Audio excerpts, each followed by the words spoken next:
Now, one thing very important for the Abarth 595 is this little button over here. So if we press that, that changes the dynamics of the car.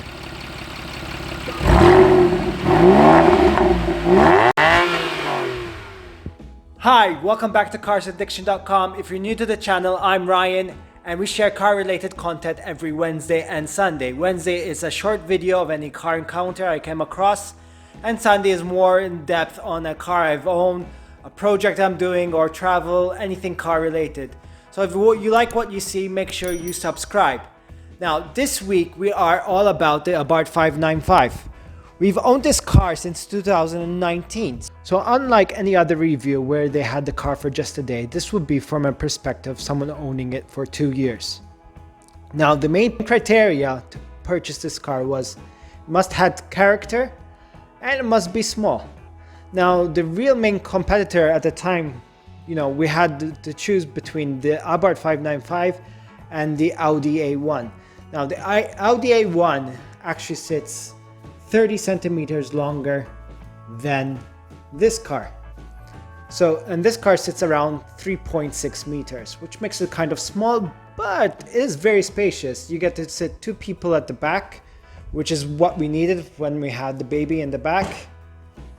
And has a quite large boot. Shopping and all that can fit there easily. And the seats drop down easily as well, creating a bigger boot space if you want bigger space. More on how much this can actually load can be found in this video above, which we've done in the past. While I have the tailgate open, I'd like to go through where you can find the details of the color code, which are found over here on the tailgate. So this is gray and the color code is 735. So you should have that. And one weird thing I actually like to point out is where to find the chassis number of these cars. Actually in the back of the car, under the boot, right over here. Now these cars are actually built in Poland together with the Fiat 500 and Ford Ka. And the ones finished off in Italy are the 695s. Now these are based on the Fiat 500. In fact, you could see a lot of 500 all around, but mostly is that logo there. That's not an error. The actual come with the 500 written there. But no doubt this is a 595 because you have the specific body kit and interior. Now this car is a facelift version. So while we're at the exterior, let's talk about the exterior changes of the facelift. For the facelift, you've got the rear bumper, which is different. You can notice by the lights over there. The pre-facelift doesn't have it. The tail lights are color coded in the center. That's not available in the pre-facelift. Come to the front, you've got more aggressive bumper. So in the pre-facelift, that line continues over here, whereas they have a bigger duct over here. And the most feature I really like is the headlights. They have this kind of transformer eye look and projector there. That is really nice on the facelift models. What you see actually is a lot of extras on the car. The side decal is an extra. The contrast color of the mirrors and the bumper lip is extra. 17-inch wheels are extra. Usually they come up with 16-inch wheels. Now one thing I'll advise against is these multi-spoke wheels. These are diamond cut wheels. And if you damage them, they're very expensive to fix. And this style of wheel has a lot of spokes and they're really hard to keep clean. So really against these multi-spoke wheels. 17-inch wheels are great, don't get me wrong. The standard ones are 16-inch. But if there's a low-cost maintenance for another 17-inch style, I would have gone for that. And if you're going to go for a Turismo model or something like that, you're going to have the upgraded exhaust, which are being shown on the rear. This has the standard exhaust. Okay, and if it's a Turismo, we'll have a Turismo badge over there. So more about pre-facelift and facelift. You also have is interior, a big improvement. So if we go into the interior, you have a glove box. That is, believe it or not available in the pre-facelift edition. So that is Really nice to have, a glove box. You've got a screen, again not available in the pre-facelift, different window switches, and a digital speedo. As you can see, there's the car displayed and all that. And overall, the build quality of the facelift version is said to be much better than the pre-facelift version. It's said to be a bit more rigidity and more refined from the pre-facelift. One last thing about facelift versus pre-facelift is you have a different steering wheel. This is the facelift version with the flat bottom. Now, in controls, it's quite straightforward. You've got your climate controls right over here. Window switches are only found here. There's none at the door. You've got your mirror switch here. To lock and unlock is actually push that inwards to lock and unlock. You've got your USB and auxiliary right over here. We still didn't remove the sticker. Quite have a lot of storage space. Your phone can easily fit here, keys and whatnot. And there's more storage space over here, an ashtray as well. Glove box is a bit spacious. Okay, you got your rear view mirror, your map light, and your sun visors with the passenger having a mirror. For passenger has the normal handlebar, not found in many cars these days. And we do have a clothes hanger right over here, which is nice on each side. Another thing I like to point out is the dash over here is the same color as your exterior. This happens to be a dark color because we have a dark color exterior, but if you had a red or white, this would have been color coded. We do have the Beats system installed onto this car. That's an extra. So we have the tweeters in the front, speakers all around. And one thing to mention is the subwoofer, which is found right over there. Now, I'd like to mention that on the pre-facelift, it's actually located over here, and that takes a bit of space, luggage space that you have. So that's another reason to go for the facelift. Another thing I like to point out is the seats. These are not the standard seats, these are the upgraded seats. They are not leather, they are imitation leather, but I think they're better actually because they take less maintenance than real leather. And they really keep up well. This car is 4 years old now and the seats still look brand new. You've got the Abarth lettering up here, nice finish over here, and white stitching. Some models have the carbon fiber back, this doesn't have. You know, that's all an extra good to have. But the seats are really comfortable to have. Now, one downside is if you're having this to, you know, have kids in the back, this doesn't have that kind of headrest where you can mount things to hang over here. So that's one downside. But apart from that, it is great. Well, we're in the back seat and I fit comfortably. I'm about 5'8". I've done some trips in the back with my kid on the side and it is somewhat comfortable for up to an hour maybe. Now, I'm going to be honest. So the seat is in the actual driving position. It's not pulled forward for video purposes. And I am touching, but it's not sort of really against my leg. So it's somewhat not distracting me. But for a small car, you can't complain about the space. Let's go quickly through the navigation system. You've got your radio stations. So let's just accept.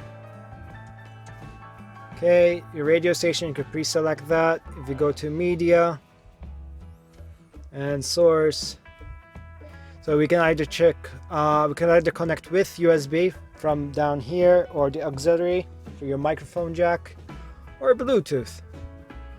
Trip will show you actually your trip currently, the mileage and consumption of your fuel, and you can split them in 2 trips. Your phone details, you can make calls easily. This car is equipped with hands-free and some apps. So temperature app, so you can find the sort of the clock, the time, the temperature, which also is available over here, and the date. And Uconnect Live is something belonging to Fiat. You download the app on your phone and has some additional features as well. What else we have? If we go in settings, we can actually change from miles to kilometers, how our display looks, languages, or if we want to beep after each touch, clock and date. Really not that much over settings over here, so let's turn that off. Now, one thing very important for the Abarth 595 is this little button over here. So if we press that, that changes the dynamics of the car. Okay, so now we have the wording, aqua for water and benzina for petrol.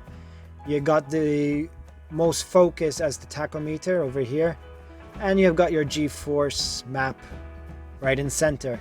Now what the sport mode does is make the steering wheel more heavier. Usually it's very light actually, so while we're driving, this is in city, this is really light to drive, but when in sport mode it makes the steering wheel more heavier. Your throttle is more sensitive, and basically that's it on the sport mode. And I forgot to mention that this lights up as well. You got your boost gauge over here, and that sport button just lights up. This car is equipped with a turbo, and I think it's there's 3 types of turbos available depending what model you go for. So let's get to the gearbox. There's actually 3 gearboxes in the Abarth 595 lineup. Europe does not get the full automatic one, the one with the gear shift up here, but we do get something special called the MTA. Now the other option, the third option, is a 3-pedal setup, a manual setup. But the MTA is like the best of both worlds because it's actually a gearbox, standard manual gearbox underneath with a robotic arm instead of your leg as a clutch.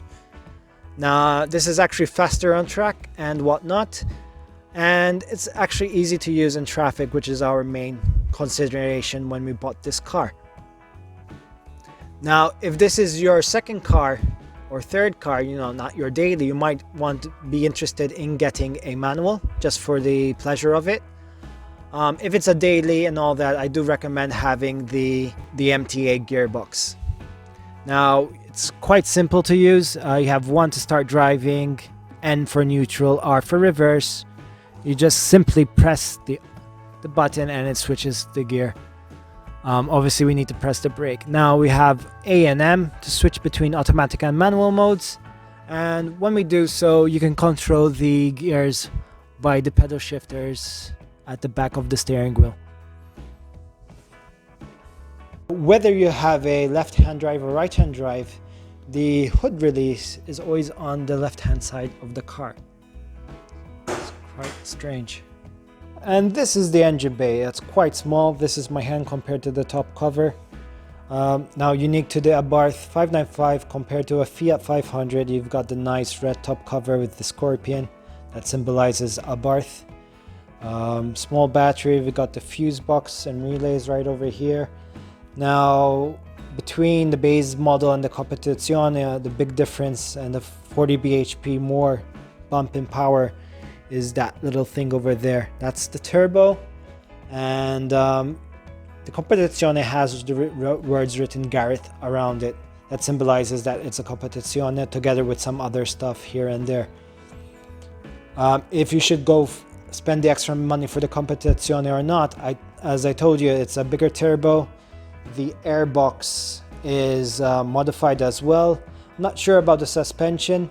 All that brings the power back to 40 bhp, which is significant for a small car, and that exhaust sound is nice. But like I said, we're using this as a daily and it looks nice as it is. We don't need the 40 bhp. If we want power, we have this monster over here for 280 horsepower. So this is much more than enough. It's I think around 140 bhp, and it pulls nicely when you need the power. Seriously, you don't need to spend that extra on the power if this is your daily.